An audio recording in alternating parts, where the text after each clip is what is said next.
안녕하세요. 세상을 이롭게 하는 일에 관심 많은 승무원쌤 김용숙입니다. 여러분들, 가로세로 연구소의 강용석 변호사, 많은 분들이 알고 계실 겁니다. 제 유튜브 구독자 중에서도 강용석 씨 팬이 굉장히 많은 것으로 확인됐습니다.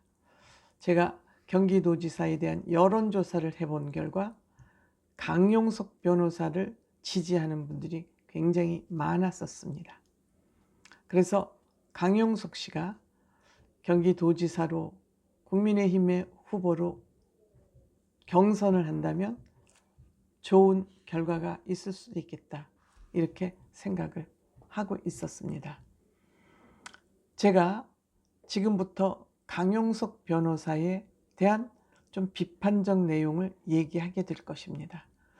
제 구독자 중에 많은 분들이 강용석 변호사 지지자들이기 때문에 다소 위험부담률이 있는 내용이긴 하지만, 그럼에도 불구하고 저는 이 강용석 씨에 대한 얘기를 하지 않을 수 없습니다. 지금부터 시청하시기 전에 구독, 좋아요, 알림 버튼 살짝 눌러주시면 대단히 감사하겠습니다. 고맙습니다. 강용석 씨가 국민의힘에 입당 신청, 입당이라고 해야 될지 복당이라고 해야 될지 아직 그 법적 관계가 모호합니다.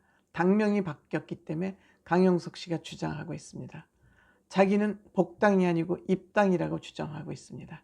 당명이 바뀌었기 때문에. 어쨌든 그런데 그 입당이 부결됐습니다.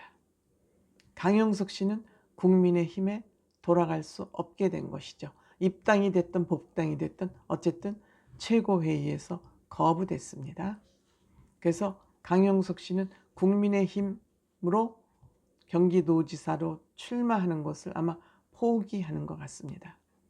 포기할 것 같습니다. 그렇다면 강용석 씨의 국민의힘 복당이 왜 거절됐을까? 강용석 씨는 지지자도 많고 인기 유튜버이기도 합니다. 보수 인기 유튜버이기도 합니다. 그럼에도 불구하고 왜 국민의힘은 강용석 변호사의 복당을 거부했을까?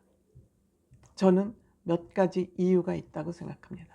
물론 강용석 변호사 보수 공격수로서 굉장히 필요한 사람이라고 생각합니다. 진보에는 김어준을 비롯해서 뭐라 그럴까요? 바람직하지 않은 공격수들이 굉장히 많지만 여기에 대적할 만한 보수의 공격수는 없었다고 생각합니다. 좌파 꼼수들의 공격을 방어할 방어벽이 없었는데 강용석 씨가 그런 역할을 톡톡히 해주고 있다. 그런 점에서 긍정적으로 생각을 합니다.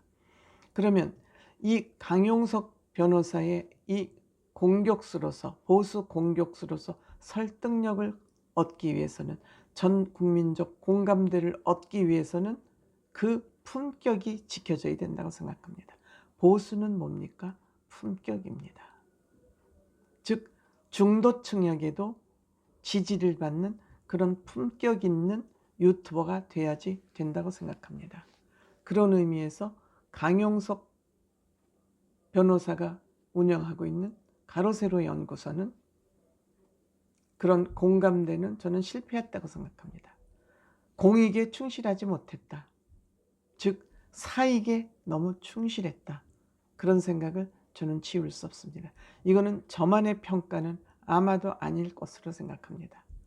어떤 정치인이 나와서 방송에서 바람직하지 않다, 어떤 영상을 보니까 그 영상에서 여성 팬티를 2장이나 찍는 그런 영상까지 있더라. 그것이 보수를 대표하는 유튜브로서 할 수 있는 품격이냐? 그렇지 않다고 생각한다고.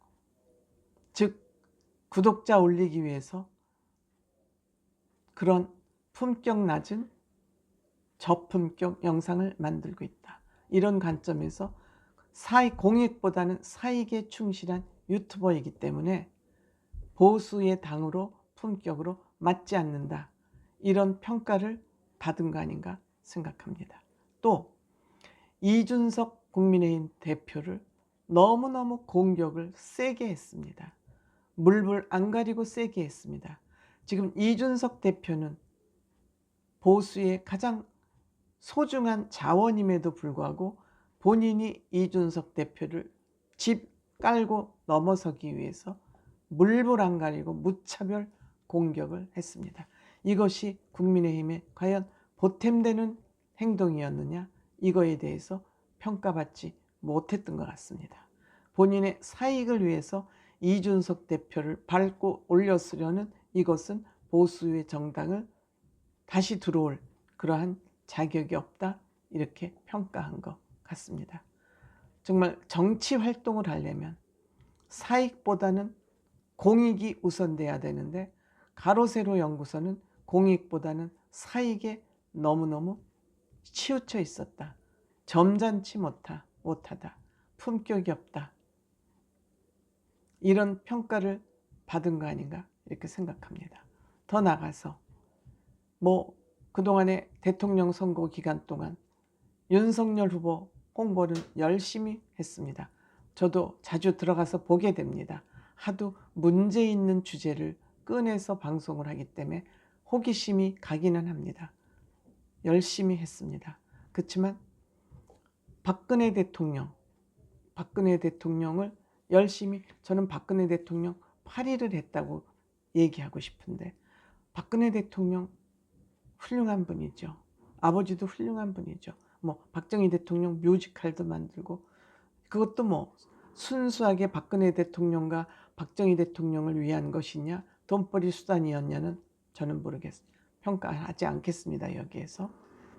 그럼에도 불구하고 박근혜 대통령을 굉장히 앞세웠습니다. 이것도 저는 공익보다는 사익이 우선했다, 이렇게 생각합니다. 강용석 변호사, 출중한 사람이죠. 지식이나 재주 출중한 사람이죠. 그렇지만 강용석 변호사가 도덕성이나 가치관을 똑바로 가지고 있느냐, 이 부분에 대해서는 저는 퀘션 마크입니다. 개인 판단입니다만 퀘션 마크다. 만약 강용석 변호사가 국민의힘에 입당했더라면 국민의힘은 갈기갈기 또 찢어질지도 모릅니다. 정말 소란의 소용돌이 속으로 빠져들어갈지 모릅니다. 아마도 최고위에서 여러 가지를 검토했다고 그럽니다. 그럼에도 불구하고 이준석 대표는 이 강용석 변호사의 입당 문제를 처리하는 과정에서 정말 깔끔하게 점잖게 처리했다. 이 투표를 하면서 토론에 붙이지 않았습니다. 즉 강용석 변호사의 입당이 바람직하냐 바람직하지 않느냐에 대한 토론을 붙이지 않았습니다. 이 토론을 하게 되면 당이 시끄러워지니까 그냥 조용히 입당하는 것이 좋으냐, 찬성이냐 반대냐, 이것만 물었습니다. 그래서 부결 쪽에 다수의 표가 나왔고, 그 표도 몇 대 몇으로 부결이 됐는지 밝히지 않았습니다. 그것은 강용석 변호사에 대한 배려였다고 생각합니다. 저는 이 부분, 이준석 대표의 이 처리 과정을 보면서도 참 지혜롭구나. 이준석 대표 비판하는 사람들, 시간이 흐르면 흐를수록 본인들의 그 이준석 대표에 대한 비판이 얼마나 잘못된 판단이었는지 아마 알게 될 것으로 생각합니다. 이준석 대표 이번에 최고회의 그 가부를 묻는 거에서 토론을 붙이지 않고 선거만 딱 했고, 그 선거 결과를 밝히지 않는 거 강용석 변호사에 대한 배려였다, 이렇게 생각합니다. 고맙습니다.